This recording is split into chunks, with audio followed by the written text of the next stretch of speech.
അൽഹംദുലില്ലാ അസ്സലാത്തു വസ്സലാമു അലാ റസൂലില്ലാ വഅലാ ആലിഹി വസഹ്ബിഹി അജ്മഈൻ.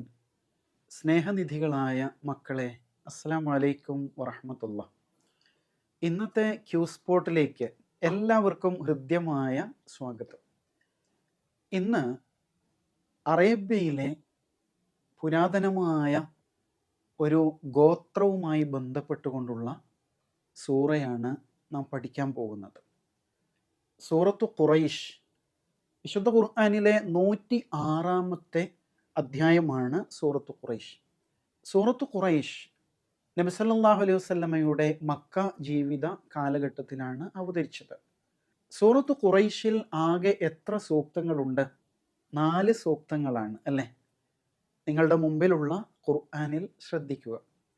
4 സൂക്തങ്ങളുള്ള ഒരു സൂറ നേരത്തെ നാം പഠിച്ചിട്ടുണ്ട്. ഏതായിരുന്നു?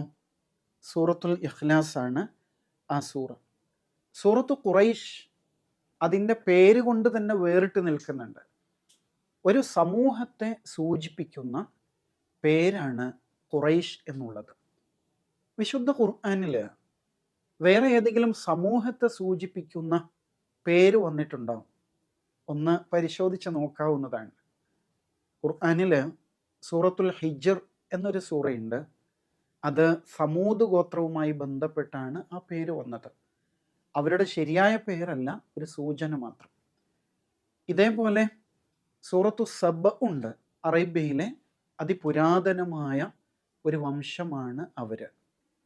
മറ്റൊന്ന് സൂറത്തുൽ അഹ്ഖാഫാണ്. അതിപുരാതനം, ഏറ്റവും പുരാതനമായ ഒരു ജനത ഉണ്ടായല്ലോ, ആദ് സമൂഹം. അവരുമായി ബന്ധപ്പെടുത്തിയാണ് അൽ അഹ്ഖാഫ് എന്ന ഒരു സൂറയ്ക്ക് പേര് വന്നിരിക്കുന്നത് എന്ന് നമുക്ക് കാണാൻ സാധിക്കും. സൂറത്തു ഖുറൈശ് എന്ന പേരിന് മറ്റൊരു പ്രത്യേകത കൂടിയുണ്ട്. ഇതുവരെ നാം പഠിച്ച സൂറകൾ, സൂറത്തു കഴിഞ്ഞിട്ട് അതിൻ്റെ കൂടെ ഒരു അലിഫ്ലാം ഉണ്ടാവും അല്ലേ? അൽ ഫാത്തിഹ, അൻ നാസ്, അൽ ഫലഖ്, അൽ ഇഖ്ലാസ്, അൽ മസദ്, അൻ നസ്ർ, അൽ കാഫിറൂൻ, അൽ മഊൻ, ഇങ്ങനെയൊക്കെയാണ് നമ്മൾ പഠിച്ചത്. എന്നാൽ ഈ സൂറയുടെ പേരിൻ്റെ തുടക്കത്തിൽ അലിഫും ലാമും ഇല്ല. എന്തുകൊണ്ടാണ്? ഒരു സമൂഹത്തെ സ്വയം തന്നെ പരിചയപ്പെടുത്തുന്ന വാക്കാകുമ്പോൾ പിന്നെ അലിഫ്ലാം വേണ്ടതില്ല എന്നുള്ളതാണ്. ഖുർആനിൽ ചില വ്യക്തികളുടെ പേരുകൾ വരുന്നില്ലേ? പ്രവാചകന്മാരുടെ പേരുകൾ തന്നെ. സൂറത്തു യൂസുഫ്, യൂനുസ്, മുഹമ്മദ്, ഇബ്രാഹിം, നൂഹ്, അതിലൊന്നും അലിഫ്ലാം ഉണ്ടാവില്ല. കാരണം ആ പേരുകൾ സ്വയം തന്നെ പരിചയപ്പെടുത്തുന്നു എന്നതുകൊണ്ടാണ് എന്നാണ് നമുക്ക് മനസ്സിലാക്കാൻ കഴിയും. സൂറത്തു ഖുറൈശ്, ആ പേര് ഖാഫ് കൊണ്ടാണ് തുടങ്ങുന്നത് അല്ലേ? ഖുർആനിൽ ഖാഫ് എന്ന അക്ഷരം കൊണ്ട് പേര് വന്നിട്ടുള്ള എത്ര അധ്യായങ്ങളുണ്ട്? വേറെ 7 അധ്യായങ്ങളുണ്ട് എന്ന് പറയാം. അതിൽ ഒരു സൂറത്തിൻ്റെ പേര് തന്നെ ഖാഫ് എന്നാണ്. വേറെ അധ്യായങ്ങൾ ഏതൊക്കെയാണ്? ഖാഫ് എന്ന അക്ഷരം കൊണ്ട് അധ്യായത്തിൻ്റെ നാമങ്ങൾ വരുന്ന മറ്റ് സൂറത്തുകൾ ഏതൊക്കെയാണ് എന്നത് ഒന്ന് ലിസ്റ്റ് ചെയ്യാൻ വേണ്ടിയിട്ട് ശ്രമിക്കണം. നമുക്ക് സൂറ പാരായണം ചെയ്തിട്ട് വിശദീകരണങ്ങളിലേക്ക് പോകാം. അഊദു ബില്ലാഹി മിനശ് ശൈത്വാനിർ റജീം. ബിസ്മില്ലാഹിർ റഹ്മാനിർ റഹീം. ലഇലാഫി ഖുറൈശ് إيلافهم رحلة الشتاء والصيف فليعبدوا رب هذا البيت الذي أطعمهم من جوع وآمنهم من خوف. നല്ല സുന്ദരമായ പാരായണ ശൈലിയിലുള്ള ഒരു സൂറയാണ് അല്ലേ? ഈ സൂറയിൽ നമുക്ക് ഒരു പാരായണ നിയമം പ്രത്യേകമായിട്ട് പഠിക്കണം. അത് നേരത്തെ നാം മനസ്സിലാക്കിയ മദ് ഉണ്ടല്ലോ, അക്ഷരങ്ങൾ ദീർഘിപ്പിക്കേണ്ട സന്ദർഭം, ആ നിലക്കുള്ളൊരു നിയമമാണ്. ഈ സൂറത്തിലെ 4 ആയത്തുകളുടെയും അവസാനത്തിലെ വാക്ക്, പദം ശ്രദ്ധിച്ചാൽ മതി. ഒന്നാമത്തെ ആയത്ത് അവസാനിക്കുന്നത് ഖുറൈശ് എന്നാണ്. രണ്ടാമത്തെ ആയത്ത് സ്വൈഫ്, മൂന്നാമത്തേത് ബൈത്ത്, നാലാമത്തേത് ഖൗഫ്. അങ്ങനെയാണ് അവസാനിക്കുന്നത്. ഇതുമായി ബന്ധപ്പെട്ടാണ് ഈ നിയമം. അഥവാ ഫത്ഹ് എന്ന ചിഹ്നമുണ്ടല്ലോ, അ എന്ന ശബ്ദമുള്ള ഫത്ഹിൻ്റെ ചിഹ്നം, അതിന് ശേഷം ഒന്നുകിൽ വാവ് അല്ലെങ്കിൽ യാ സുക്കൂനായിട്ട് വരിക. അതിന് ശേഷമുള്ള അക്ഷരത്തിൽ ആ ആയത്ത് അവസാനിക്കുക. ഇങ്ങനെ വരുമ്പോൾ എന്ത് ചെയ്യണം? ആ യാ അല്ലെങ്കിൽ വാവ് എന്ന അക്ഷരമില്ലേ, അതിനല്പം ഒന്ന് നീട്ടിക്കൊടുക്കണം. ഖുറൈഷ്, റാഇന് ഫത്ഹാണ്, പിന്നെ സുക്കൂനുള്ള യാ ആണ്, അതിനുശേഷം ഷീനിൽ അവസാനിക്കുകയാണ്. ഖുറൈഷ്. അതേപോലെ സ്വൈഫ്, ബൈത്ത്, ഖൗഫ്, ഇങ്ങനെയാണ് നിർത്തേണ്ടത്. 2 അക്ഷരം മുതൽ 4 അക്ഷരം വരെ ദീർഘിപ്പിക്കാം എന്നാണ്. ഈ മദ്ദിനൊരു പേരുണ്ട്, എന്താണെന്നറിയാം? അൽ മദ്ദുല്ലീൻ എന്നാണ്. ലീൻ എന്ന് പറഞ്ഞാൽ ലഘുവായ മദ് എന്നാണ് ഉദ്ദേശം. അധികം നീട്ടേണ്ടതില്ല, അല്പം ഒന്ന് നീട്ടിയിട്ട് ആണ് ആ ആയത്ത് നമ്മൾ പാർക്ക് ചെയ്യേണ്ടത്. വാഹനം പാർക്ക് ചെയ്യുമ്പോൾ അങ്ങനെയല്ലേ, വണ്ടി സ്ലോ ആയിട്ട് വന്ന് മെല്ലെയാണ് പാർക്കിങ്ങിലേക്ക് വരിക. എന്ന പോലെ ആണ് ഈ സൂക്തങ്ങൾ അവസാനിപ്പിക്കേണ്ടത്. വേറെ 2 മദ്ദുകൾ നേരത്തെ നമ്മൾ പഠിച്ചത് ഈ സൂറയിൽ വരുന്നുണ്ട് അല്ലേ. ഒന്ന് അശ്ശിത എന്ന വാക്കാണ്, പിന്നെ അല്ലദീ അത്അമഹും, അവിടെ ഒരു മദ് രൂപപ്പെടുന്നതായിട്ട് കാണാം. നന്നായിട്ട് പാരായണം ചെയ്ത് പരിശീലിക്കാൻ വേണ്ടി പ്രത്യേകം ശ്രദ്ധിക്കണം. സൂറത്തു ഖുറൈശിൻ്റെ ഇണയായിട്ടാണ് തൊട്ട് അടുത്ത് വരാൻ പോകുന്ന സൂറ വിശേഷിപ്പിക്കപ്പെടുന്നത്. ഏത് സൂറയാണ്? സൂറത്തുൽ ഫീലാണ് അല്ലേ. സൂറത്തുൽ ഫീലും സൂറത്തു ഖുറൈശും വളരെ സാമ്യതയുള്ള സൂറത്തുകളായിട്ടാണ് വ്യാഖ്യാനിക്കപ്പെടുന്നത്. എന്താണ് അവയിൽ ഏറ്റവും പ്രധാനപ്പെട്ട സാമ്യത? ഈ 2 സൂറയിലും കഅബ പരാമർശിക്കപ്പെടുന്നു എന്നുള്ളതാണ്. കഅബ എന്ന വാക്കില്ല കേട്ടോ, എന്നാൽ കഅബ ഉദ്ദേശിക്കപ്പെടുന്നു. സൂറത്തുൽ ഫീലിൽ നമുക്കറിയാം, അബ്രഹത്തും ആനപ്പടയും കഅബാലയം തകർക്കാൻ വന്ന ഒരു പശ്ചാത്തലമാണ് സൂറത്തുൽ ഫീലിനുള്ളത്. സൂറത്തു ഖുറൈശ് ആവട്ടെ, അല്ലാഹു തആല ഖുറൈശികൾക്ക് നൽകിയ 4 അനുഗ്രഹങ്ങൾ എടുത്തു പറഞ്ഞിട്ട് ഈ ഭവനം, ഈ കഅബാലയത്തിൻ്റെ നാഥന് ഇവർ ഇബാദത്ത് ചെയ്യട്ടെ എന്ന് പറയാണ്. ആ നിലയ്ക്ക് കഅബ എന്ന പോയിന്റിൽ 2 സൂറത്തുകളും ഒരുമിക്കുന്നതായിട്ട് കാണാം. ഉബയ്യ് ഇബ്നു കഅബ് റളിയല്ലാഹു അൻഹു എന്ന മഹാനായ ഖുർആൻ പണ്ഡിതനായ ഒരു സ്വഹാബിയുണ്ട്. ആ സ്വഹാബി ഖുർആൻ സ്വന്തമായിട്ട് എഴുതി സൂക്ഷിച്ചിരുന്നു. അദ്ദേഹത്തിൻ്റെ കൈവശം രേഖപ്പെടുത്തപ്പെട്ട ആ ഖുർആനിൽ ഈ 2 സൂറകളെ ബിസ്മി കൊണ്ട് വേർതിരിച്ചിരുന്നില്ല. നമ്മൾ പൊതുവെ ഇപ്പോൾ കാണുന്ന ഖുർആനൊക്കെ ഓരോ ചാപ്റ്ററും ബിസ്മി കൊണ്ട് ഇങ്ങനെ സെപ്പറേറ്റ് ചെയ്തിട്ടുണ്ടല്ലോ. എന്നാൽ അദ്ദേഹത്തിൻ്റെ കയ്യിൽ അദ്ദേഹം സൂക്ഷിച്ചിരുന്ന ഖുർആൻ ഈ 2 സൂറത്തുകളെ ബിസ്മി കൊണ്ട് വേർതിരിച്ചിരുന്നില്ല. എന്ന് പറഞ്ഞാൽ രണ്ടും പരസ്പരം ചേർത്താണ് പാരായണം ചെയ്തിരുന്നത് എന്നാണ്.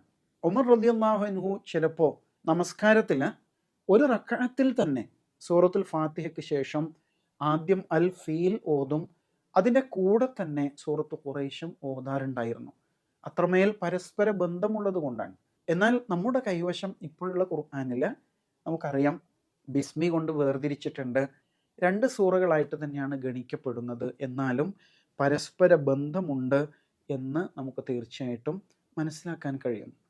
ഈ സൂറയുടെ പേര് സൂചിപ്പിച്ചല്ലോ, സൂറത്തു ഖുറൈശ് അല്ലേ.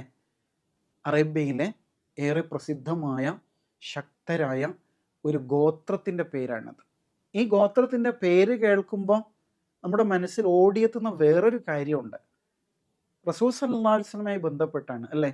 റസൂൽ സല്ലല്ലാഹു അലൈഹി വസല്ലമയെ നമ്മളെങ്ങനെയാണ് ആദ്യം പരിചയപ്പെടുക? റസൂലിൻ്റെ കുടുംബം പറയുമ്പോൾ ഖുറൈശി ഗോത്രത്തിൽ ഹാഷിം കുടുംബത്തിൽ അബ്ദുള്ളയുടെയും ആമിനയുടെയും മകനായിട്ടാണ് റസൂൽ സല്ലല്ലാഹു അലൈഹി വസല്ലം ജനിച്ചത് അല്ലേ. അങ്ങനെ നമ്മളൊക്കെ പഠിച്ചിട്ടുണ്ട്. അപ്പോൾ റസൂൽ സല്ലല്ലാഹു അലൈഹി വസല്ലം ജനിക്കുന്ന ഗോത്രം ഖുറൈശ് ഗോത്രമാണ് എന്നുകൂടി പ്രത്യേകിച്ച് മനസ്സിലാക്കേണ്ടതുണ്ട്. ഖുറൈശ് എന്ന ഈ ഗോത്രം വളരെ പ്രസിദ്ധവും വളരെ പ്രബലവുമായ ഗോത്രമായിരുന്നു. ശരിക്കും അവരുടെ പാരമ്പര്യം എവിടുന്നാണ് എന്ന് ചോദിച്ചാൽ ഇബ്രാഹിം അലൈഹിസ്സലാമിൽ നിന്നാണ് അവരുടെ തുടക്കം എന്നാണ് പറയപ്പെടുന്നത്. ഇബ്രാഹിം അലൈഹിസ്സലാം ഒരു ഘട്ടത്തിൽ ഹാജറ ബീവിയെയും മകൻ ഇസ്മായിൽ അലൈഹി ഇസ്ലാമിനെയും കഅബയുടെ ചാരത്ത് കൊണ്ടുവന്ന് താമസിപ്പിക്കുന്നില്ലേ, അവരിൽ നിന്നാണ് ഈ വംശം രൂപപ്പെട്ട് വികാസം പ്രാപിക്കുന്നത് എന്നാണ് മനസ്സിലാക്കാൻ സാധിക്കുക. അപ്പോൾ വളരെ ശ്രേഷ്ഠമായ പൂർവികരുള്ള ഒരു ഗോത്രമാണ് ഖുറൈശ് ഗോത്രം എന്ന് മനസ്സിലാവും. എന്തുകൊണ്ട് അള്ളാഹു ഒരു ഗോത്രത്തോട് സംസാരിക്കുന്നത്? മുഴുവൻ മനുഷ്യർക്ക് വേണ്ടിയല്ലേ ഖുർആൻ? അങ്ങനെയാണ്. എന്നാലും ചില സന്ദർഭങ്ങളിൽ ചില ഉത്ബോധനങ്ങൾ, ചില ഉണർത്തലുകൾ പ്രത്യേകമായിട്ട് ചിലർക്ക് നൽകേണ്ടി വരും അല്ലേ? ഉദാഹരണത്തിന് മൂസ അലൈഹി ഇസ്ലാമിനോട് അള്ളാഹു കൽപ്പിക്കുന്നുണ്ട്, ഇദ്ഹബ് ഇലാ ഫിർഔൻ, താങ്കൾ ഫിർഔനിൻ്റെ അടുക്കലേക്ക് ചെല്ലും, എന്നിട്ട് ഫിർഔനിനെ ഈ സത്യം ബോധ്യപ്പെടുത്തും. ഫിർഔൻ കേവലം ഒരു വ്യക്തിയല്ല അല്ലേ, ഒരു ഭരണാധികാരിയാണ്. ആ ഭരണാധികാരി സത്യം സ്വീകരിച്ചാൽ ആ രാജ്യം മുഴുവനും ആ സത്യം ഉൾക്കൊള്ളും എന്നതാണ് ഇതിൻ്റെ ഗുണം. അതേപോലെ അറേബ്യയിലെ പ്രബല ഗോത്രമായ ഖുറൈശ് ഇസ്ലാം എന്ന സത്യം ഉൾക്കൊണ്ട് കഴിഞ്ഞാൽ ആ മേഖല മുഴുവനും ഈ സത്യം പെട്ടെന്ന് തന്നെ പടർന്ന് പന്തലിക്കും എന്നതാണ് അതിൽ നിന്ന് മനസ്സിലാക്കേണ്ടത്. ഖുറൈശ് ഗോത്രം ആദ്യഘട്ടത്തിൽ അറേബ്യയിൽ തന്നെ പലയിടങ്ങളിലായിട്ട് ചിതറിക്കിടക്കുകയായിരുന്നു അത്രേ. പിന്നീട് ആ ഗോത്രത്തെ മക്കയിൽ ഒരുമിച്ച് കൂട്ടുന്നത് ആരാണ്? റസൂൽ സല്ലല്ലാഹു അലൈഹി വസല്ലമയുടെ 5ാമത്തെ പിതാവായിട്ട് അറിയപ്പെടുന്ന ഖുസയ്യ് എന്നവരാണ് അവരെ മക്കയിൽ തന്നെ ഒരുമിച്ച് കൂട്ടുന്നത് എന്ന് കാണാൻ സാധിക്കും. അങ്ങനെ ഖുസയ്യിൻ്റെ കാലം മുതൽ അവർ വളരെ ഐക്യത്തോടു കൂടി ജീവിക്കുന്നു. പിന്നീട് അവരുടെ പുത്രൻ അബ്ദു മനാഫിലൂടെ കൂടുതലായിട്ട് അവർ കച്ചവട രംഗത്തൊക്കെ സജീവമായിട്ട് ഇടപെടുന്ന അവസ്ഥയിലേക്ക് എത്തുന്നു എന്ന് കാണാൻ കഴിയുന്നുണ്ട്. അന്നത്തെ കാലത്ത് ഇറാൻ വലിയ ഒരു കച്ചവട മേഖലയായിരുന്നു. അവരുടെ മൊണോപ്പൊളി, അവരുടെ കുത്തകയാണ് യഥാർത്ഥത്തിൽ ആ മേഖലയിലെ കച്ചവടം. അവരുമായിട്ട് സഹകരിച്ചുകൊണ്ട് ഖുറൈശ് ഗോത്രം ഒരുപാട് കച്ചവട ഇടപാടുകൾ നടത്തിയിട്ട് വൻ സാമ്പത്തിക ശേഷിയുള്ള സമൂഹമായിട്ട് മാറുന്നത് കാണാൻ സാധിക്കും. അതിനിടയിലാണ് അബ്രഹത്തും ആനപ്പടയും കഅബ തകർക്കാൻ വേണ്ടി വരുന്ന സംഭവം ഉണ്ടാകുന്നത്.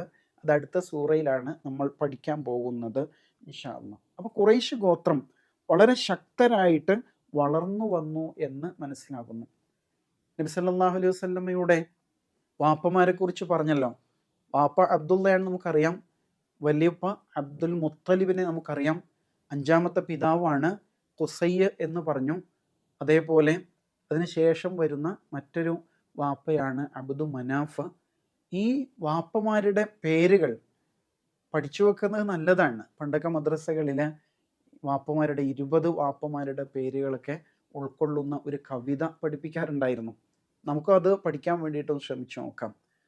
അബൂഹു അബ്ദുല്ലാഹി അബ്ദുൽ മുത്തലിബ് വഹാഷിമുൻ അബ്ദു മനാഫിൻ മുൻതസിബ് ഖുസയ്യും കിലാബുൻ മുറത്തുൻ കഅബുൻ ലുഗൈ ഗാലിബ് ഫിഹ്റുൻ മാലിക്കുൻ നദറുൻ ഉഖൈ കിനാനത്തുൻ ഖുസൈമത്തുൻ വമുദ്രിക ഇല്യാസു സുമ്മ നദറുൻ കും മുദ്രിക നിസാറുഹും മുഅദ്ദുഹും അദ്നാനു തർത്തീബുഹും അതാബിഹി തിബ്യാനു. നബി സല്ലല്ലാഹു അലൈഹി വസല്ലമയുടെ പിതാവ് അബ്ദുള്ള മുതൽ 21ാമത്തെ വാപ്പ അദ്നാൻ വരെയുള്ള വാപ്പമാരുടെ പേരുകൾ കോർത്തുകൊണ്ട് മുൻകാല പണ്ഡിതന്മാർ തയ്യാറാക്കിയിട്ടുള്ള ഒരു കവിതയാണിത്. അതിലൂടെ ഈ വാപ്പമാരുടെ പേരുകൾ നമുക്കും പഠിക്കാൻ സാധിക്കും തീർച്ചയായിട്ടും. ഖുറൈശ് ഗോത്രം സൂചിപ്പിക്കപ്പെട്ട പോലെ വളരെ വളർന്ന് പടർന്ന് പന്തലിച്ചു. അവർ കഅബയുടെ പരിപാലകരായി. അതുകൊണ്ട് തന്നെ അറബ് നാടുകളിൽ അവർ അങ്ങേയറ്റം ആദരിക്കപ്പെടുന്നവരായിട്ട് മാറി എന്നുള്ളതാണ്. അവരുടെ കച്ചവട സംഘങ്ങൾക്ക് യഥേഷ്ടം എങ്ങോട്ടും യാത്ര ചെയ്യാൻ പറ്റുമായിരുന്നു. അവർ ആദരിക്കപ്പെടുന്നവരായിരുന്നു. അവർ ഒരു ഗോത്രത്തിൻ്റെ ഭൂമിയിലൂടെ പ്രദേശത്തൂടെ സഞ്ചരിക്കുമ്പോൾ സാധാരണഗതിയിൽ ചരക്ക് വണ്ടികളൊക്കെ ആണെങ്കിൽ ചെക്ക് പോസ്റ്റിൽ തടയപ്പെടുകയും പരിശോധിക്കപ്പെടുകയും അവിടെ അവർക്ക് ടാക്സ് നൽകുകയൊക്കെ ചെയ്യേണ്ടി വരില്ലേ, ടോള് നൽകേണ്ടി വരും. പക്ഷേ ഖുറൈശികൾക്ക് അങ്ങനെയുള്ള പ്രയാസങ്ങളൊന്നും ഉണ്ടായില്ല. അവരുടെ കച്ചവട സംഘം കൊള്ള ചെയ്യപ്പെട്ടില്ല. അതുകൊണ്ട് തന്നെ അവർക്ക് വമ്പിച്ച അഭിവൃദ്ധി ഉണ്ടായി എന്നൊക്കെ മനസ്സിലാക്കേണ്ടതുണ്ട്. ഈ ഒരു പശ്ചാത്തലത്തിൽ സൂറത്ത് ഖുറൈശിനെ സമീപിക്കുമ്പോൾ അള്ളാഹു അവർക്ക് നൽകിയ അനുഗ്രഹങ്ങൾ മുൻനിർത്തി അവർ അള്ളാഹുവിന് വഴിപ്പെട്ട് ഇബാദത്ത് ചെയ്തുകൊണ്ട് ജീവിക്കണം എന്നാണ് ഈ സൂറ അവരെ ഉണർത്തുന്നത്. അള്ളാഹു നൽകിയ അനുഗ്രഹങ്ങളോട് നന്ദി പ്രകടിപ്പിക്കാൻ ഈ സൂറ അവരെ ഉണർത്തുന്നു. നമ്മളും ഈ സൂറയിൽ നിന്ന് ഉൾക്കൊള്ളേണ്ടത് അള്ളാഹു നമുക്ക് നൽകിയ അനുഗ്രഹങ്ങൾക്ക് നാമും നന്ദിയുള്ളവരാകണം എന്ന സന്ദേശമാണ്. അള്ളാഹു സുബ്ഹാനഹു തആല നമ്മെ അനുഗ്രഹിക്കുമാറാവട്ടെ. വആഖിറു ദഅ്വാന അനിൽ ഹംദുലില്ലാഹി റബ്ബിൽ ആലമീൻ. അസ്സലാമു അലൈക്കും വറഹ്മത്തുള്ളാഹി.